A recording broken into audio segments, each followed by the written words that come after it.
All right, so how we are live, I'm not sure.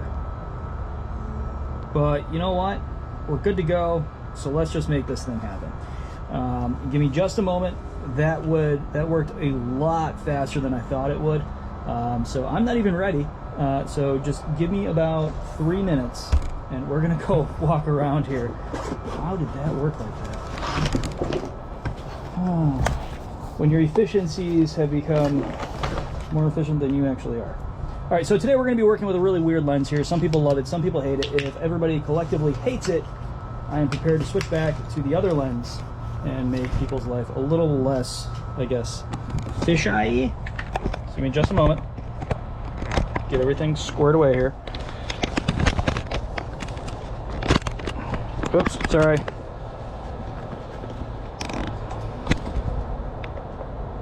Wow.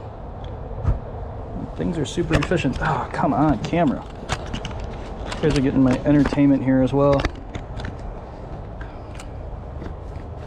Okay, I am not a huge fan of this. We are switching lenses.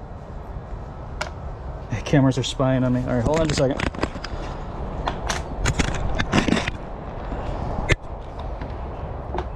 Like I said, we went live before I was ready. So for those of you that are watching right now, just sit tight. I promise we will be ready in just a moment. There we go. Whew. Got that. Got that. Got my sunglasses. I think we are good. Set this back over here.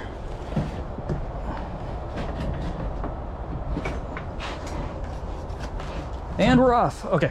So now it's time to go see some cats.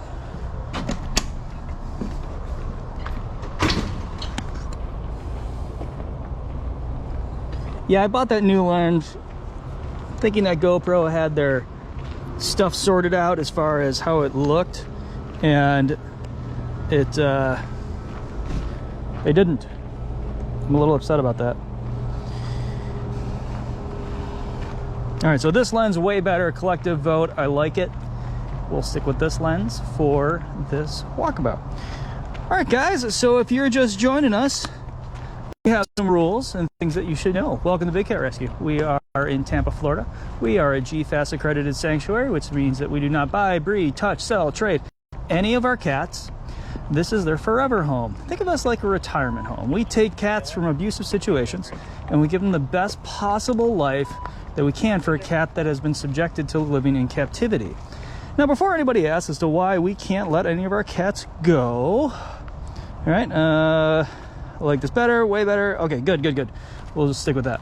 Why we can't let any of our cats go? Because when they're born in captivity, well, they have to stay in captivity. A lot of things that prevent this. One is the law of nature. You can see Duchess sacked out way back there. One is the law of nature. If they don't have the tools, there's not much we can do, right? If they can't hunt, then they'll starve to death.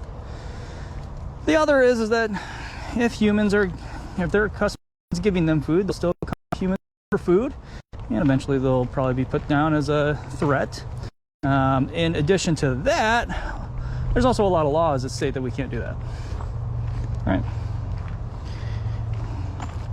All right, so if you're just joining us, if you made it through all of my technical problems in the beginning, sorry about that. I did not realize this thing was going to go live so darn fast.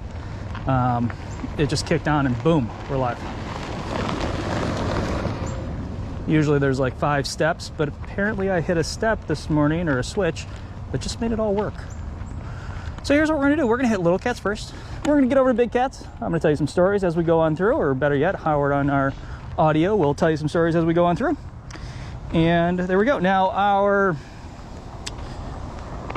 hi Andy, kinda like the lens. I kinda like the lens too, but it needs some work. And if any of you have not seen King Tut's Candy Corn, there's Tut's Halloween Sugar Shack. That thing's adorable. You'll catch him laying in there. If you watch the videos, you'll find quite a few where he's laying there. All right, now, as far as our fundraiser today, the one that is set up is our general fundraiser. It goes to support all of the cats. So if you feel the need and you want to support the cats, one of the most awesome things that you can do today, please go ahead, just click that button. As far as denominations, no denomination is too small. Almost got in some Muppet territory there. Phenomena. Alright, so I am looking for people as I go on through. People meaning cats. And then when we see a cat, I will stop and we will play some audio for you. As far as the haters out there, if you feel the need to post, where's Carol Baskin? She's in her office, she's working right now. If you feel the need to just, I guess, post stuff that isn't really reflective of our mission, and it's just hate in general, well, our moderation team is epic. They will go ahead and let you know what's up pretty quickly. All right, so I don't know if you can see Shiloh way up top there, and I don't even know if we have audio on Shiloh. No donate button. Well, that's not cool. So apparently my instant on has some issues.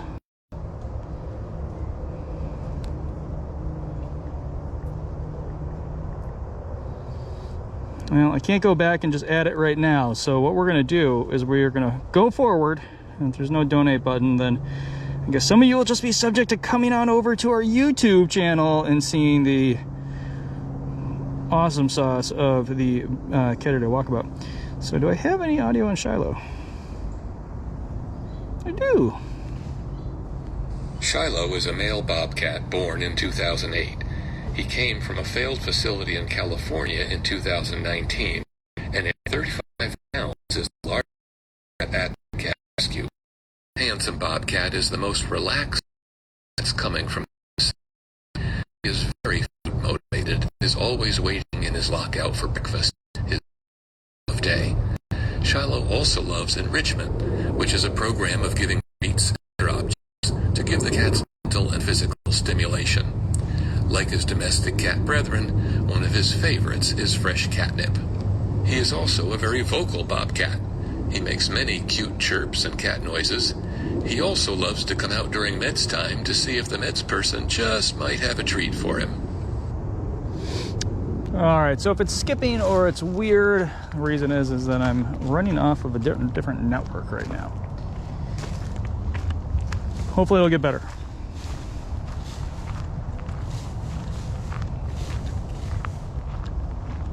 Nice, we got a donate button. Thank you, Deb and moderation team. You guys are kicking butt like always. Okay, so I am looking for a Gilligan through here. If anybody sees a Gilligan, you let me know.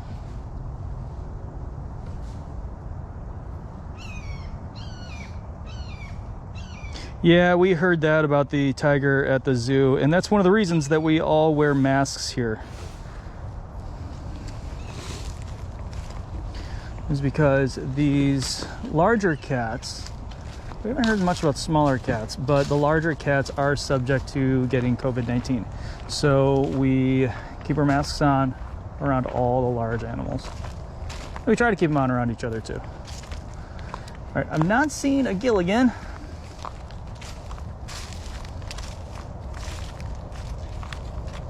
No Wi-Fi on, so I hope it clears up. All right, so weather here today is, oh, there's a Gilligan.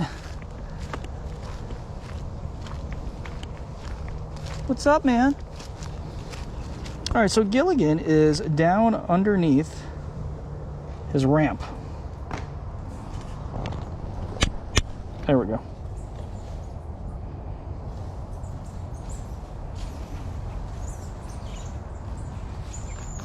And I'm trying to find his audio.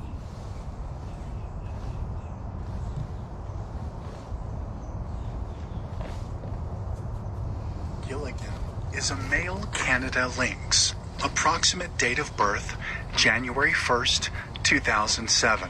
Rescued May 5th, 2013. Gilligan's age is unknown. He was purchased along with Skipper at an auction. Gilligan had the tiniest cage, measuring 5 by 7. It was also the dirtiest of all the cages.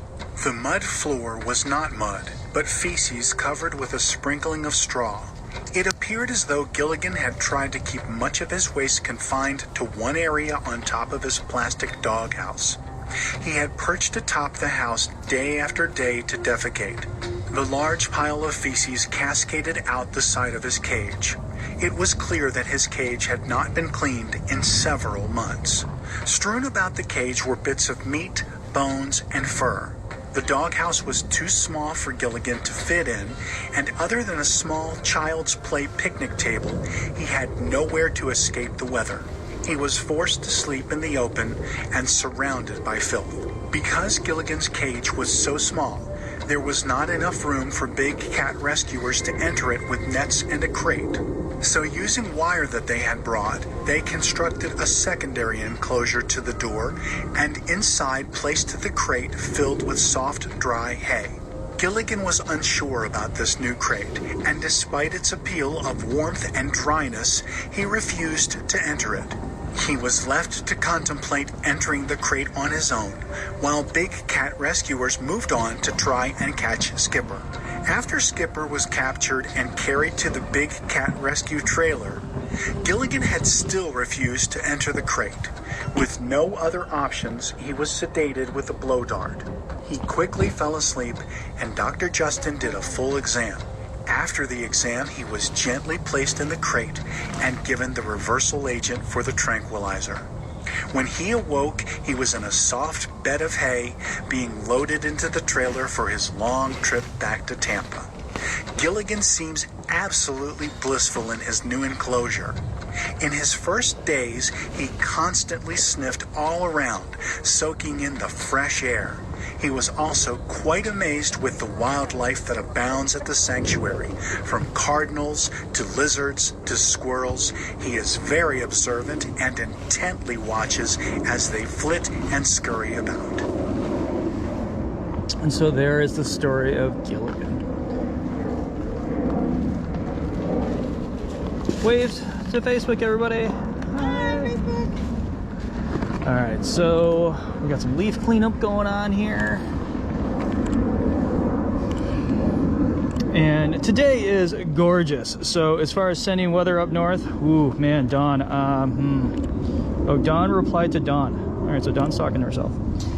And yes, he has an AC den. It's gigantic, where he can go on in, and because he has a Canadian lynx, you know, some obvious things here. You know, he's genetically not accustomed to living in weather like this down here, so we make it the best possible life that we can for him. And I have a car key in a really weird spot in my pocket. All right, and so here, if you see it right down below there, we have Nabisco.